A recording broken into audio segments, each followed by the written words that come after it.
Good morning, everybody, our online viewers as well as the students present here. This is the, oh, I'm sorry. Thank you. Good morning, everyone. This is the second day of the presentations. The first season of presentation for semester 1 students. And today they will be presenting on topics related to the neoclassical age. Let's have a look at their topics from here. So we will start with Shehzad, who would be presenting on satire, sentiment, and society, how Swift, Pope, Gray, and Richardson critiqued 18th century England, their diverse literary forms. Then we will have Dimple, who will be presenting on Swift's Tale of a Tub, a mirror to human vanity and intellectual corruption. Then we will have Jaipal, who would be presenting on the labyrinth of satire, unraveling Jonathan Swift, A Tale of a Tub, followed by Denzel. She will be presenting on comparison, A Tale of a Tub, and Swift. Followed by Shima, she will be presenting on the politics of history, Swift's of censorship and statistical judgment. Then we will have the presenting on the reign of the and influencer culture. Then we will be presenting on followed by Ritik would be presenting on the mock, followed by Rudra be presenting on canon study. Followed by Kush be presenting on the transitional physics. Then we have presenting something like society like Thomas Elegy, order to emotion. Followed by some presenting on the emotional intelligence of and girls. Then we will have who will be presenting about the centuries of English and identity. Followed by Chetna presenting on the moral gaze of centuries, negotiating virtue, social judgment, intelligence of Richardson's Pamela, contemporary women. Then we will not able to hear. Audible now.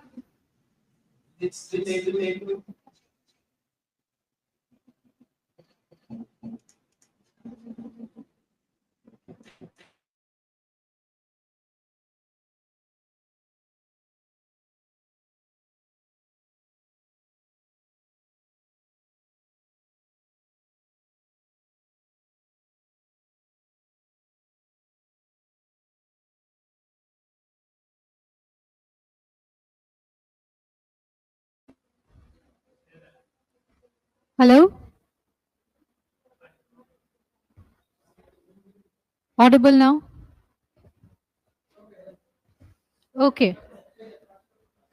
So then after Chetna, we will have Dimple, who would be presenting on Richardson's Pamela, an interpretation, followed by Divya, who would be presenting on Pamela and the birth of the English novel, the epistolary form and psychological realism. And finally, we will have Hiral, who would be presenting on psychoanalytic character, Pamela Andrews, and Mr. B in Pamela. So let's have first Shehzad.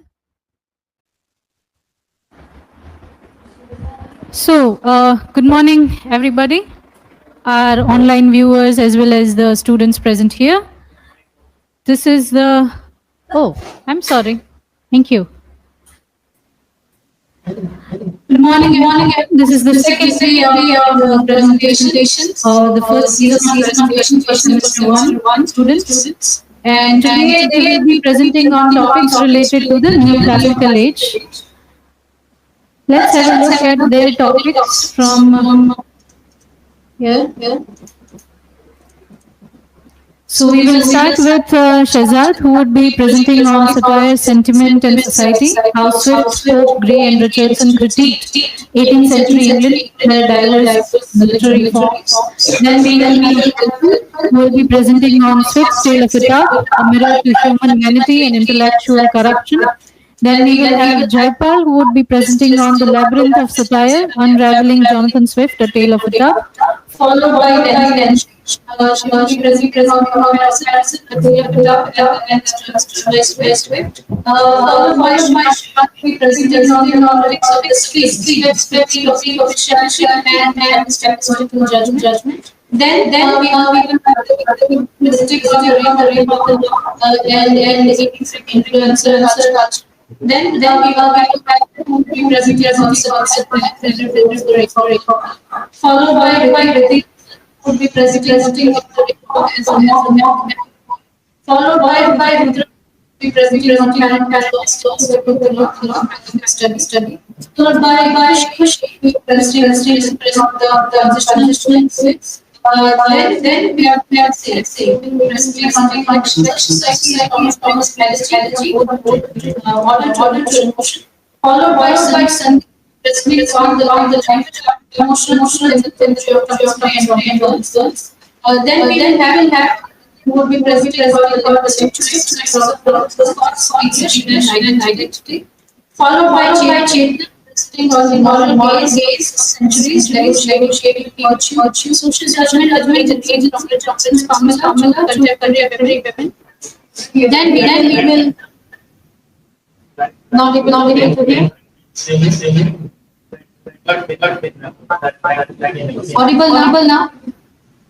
It's able.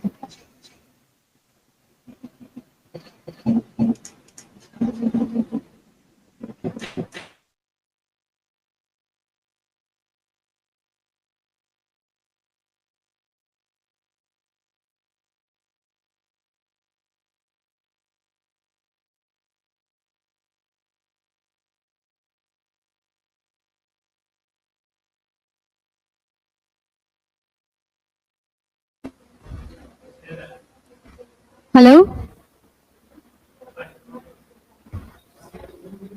Audible now? Okay. So then after Chetna, we will have Dimple, who would be presenting on Richardson's Pamela, an interpretation, followed by Divya, who would be presenting on Pamela and the birth of the English novel, the epistolary form and psychological realism. And finally, we will have Hiral, who would be presenting on psychoanalytic character, Pamela Andrews and Mr. B in Pamela. So let's have first Shehzad present. The stage is yours.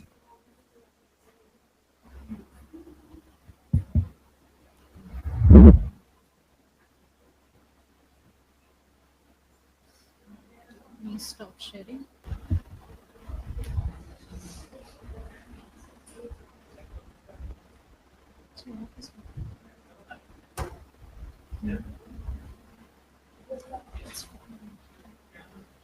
Yeah, table.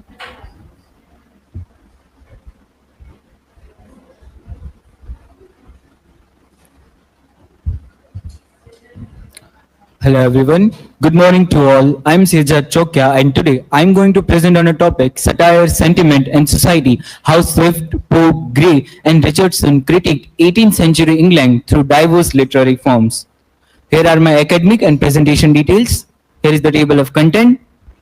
Here is the research question for my presentation. In what ways do Swift, Pope, Gray, and Richardson use the respective literary forms, satire, mock epic, elegy, and epistolary novel to reflect and critique the social, moral, and political concerns of 18th century England? And what does this reveal about the shifting priorities and sensibilities of the neoclassical period? Hypothesis: while satire and mock epic in Swift and Pope primarily critique social and political corruption, Elegy and the sentimental novel in Gray and Richardson focus on individual emotion and moral reflection, illustrating a shift from public to private concerns. Despite these differences in form and focus, all four authors share a common purpose to influence public perceptions and behavior, demonstrating that literature served as a significant tool for social commentary in the 18th century. Okay, let's start with the introduction of the neoclassical age, which worked as a mirror for society with the help of literature. The neoclassical period, 18th century, emphasized reason, order, and moral clarity, reflecting the social, political, and cultural concerns of the age. Literature is a mirror of society, addressing class, morality, gender, and public behavior through different literary forms. Authors like Swift, Pope, Gray, Richardson used their respective literary forms to guide and critique society and their moral behavior. The period witnessed a shift from public moral concern to private emotional reflection, marking the rise of sentimentality alongside with the satire as Pope and Swift used that. Understanding neoclassical literature helps explore how literary form shapes social commentary, provoking insight into 18th century England society and evoking human sensibilities. Here are the four authors that I choose to go through this topic: Alexander Pope, Thomas Gray, Samuel Richardson, and Jonathan Swift, who use the who use the respective form to satirize and critique 18th century England. Satire in action, Swift's weapon against corruption and societal folly. Jonathan Swift used satire to attack 18th century societal norms, political corruption, religious hypocrisy, and human folly. In his Tale of Tub, he used irony, exaggeration, and parody to critique and also the corruption of church will be found in this topic, as you find that people are blindly following the religion, as we have this character Peter, Martin, and Jack, who are representing different ideology of Christianity. Social vanity and moral weakness. Satire serves as a mirror to society, forcing reflection on values, behaviors, and collective morals. Neoclassical purpose combine wit and moral instruction to guide society.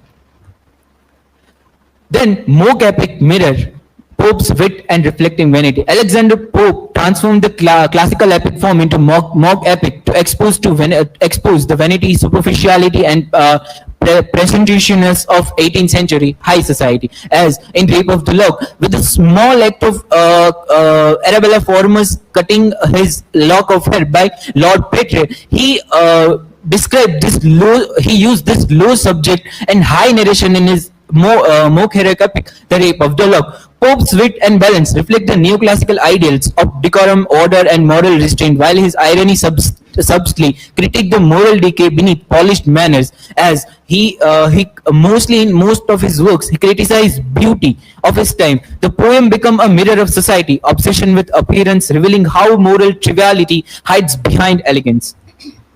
Elegy as an emotion critic, Gray's reflection on humanity. Thomas Gray's Elegy, written in a country churchyard, 1751, captures the emerging sentimental spirit of the mid-18th century, shifting focus on public satire to private emotion. Through melancholic reflection on mortality and obscurity, Gray elevates the life of the common people, challenging the era's class hierarchy and celebrating the shared human dignity. As Pope is one of the transitional poets who use the theme as a character, or he used this kind of character who are ordinary people or came from the common background. The elegy function as a moral critic, suggesting that greatness and virtue exist beyond social rank or wealth, a quiet but profound social commentary. While with lines like "the paths of glory lead but the grave," line number 63, Gray universalized human experience, revealing the equality of the all in death and questioning society's material priorities.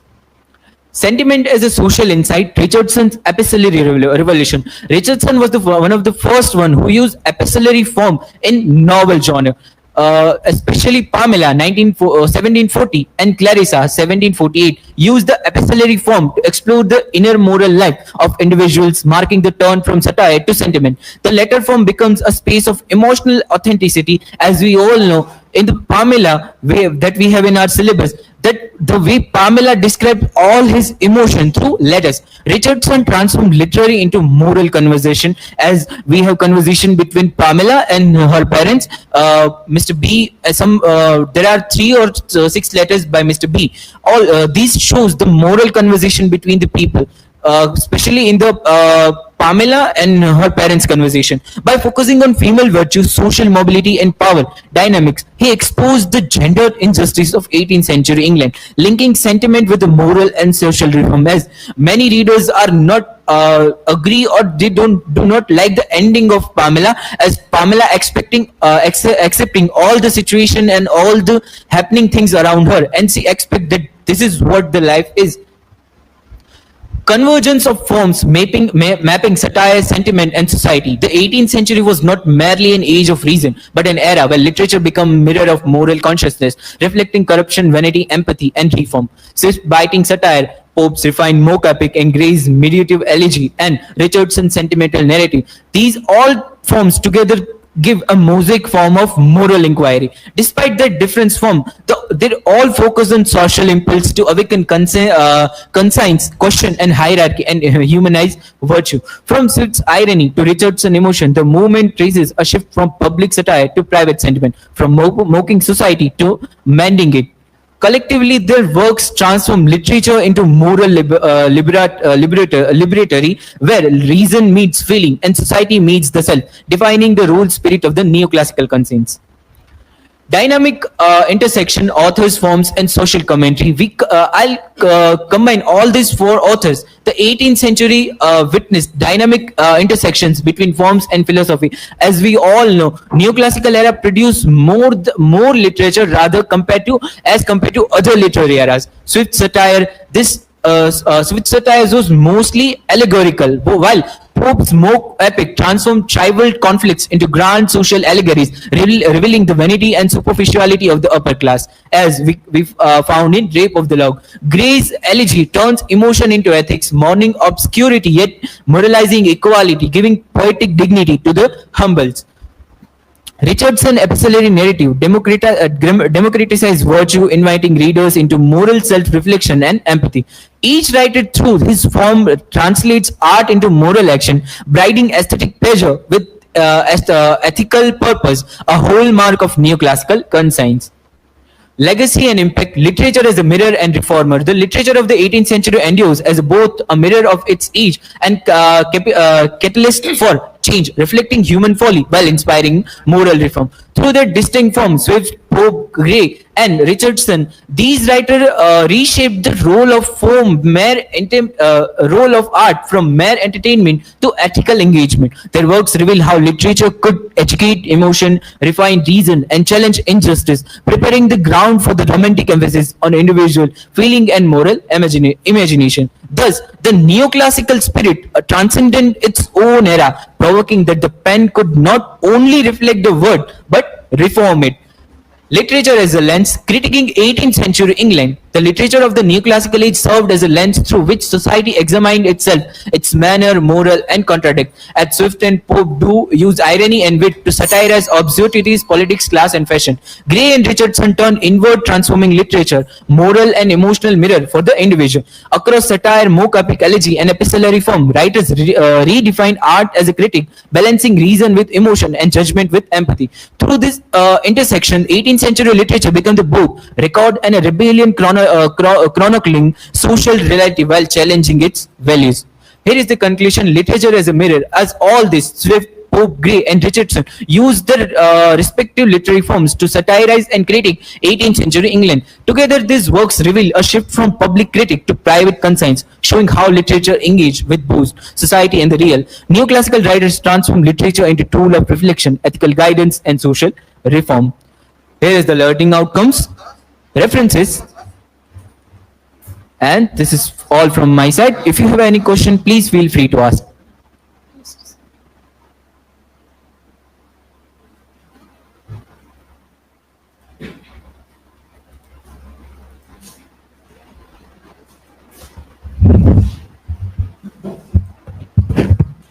Hello.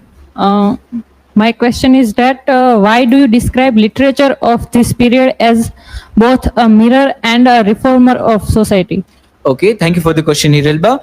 This period described both as Swift and Pope do satire on society to mock them, to allegorically represent the society and religion, while on the other hand, Richardson and Gray work on morality and virtue. Mostly they provide kind of mortality, and Gray work on emotion. This is why this period is both mirror and reformer of society.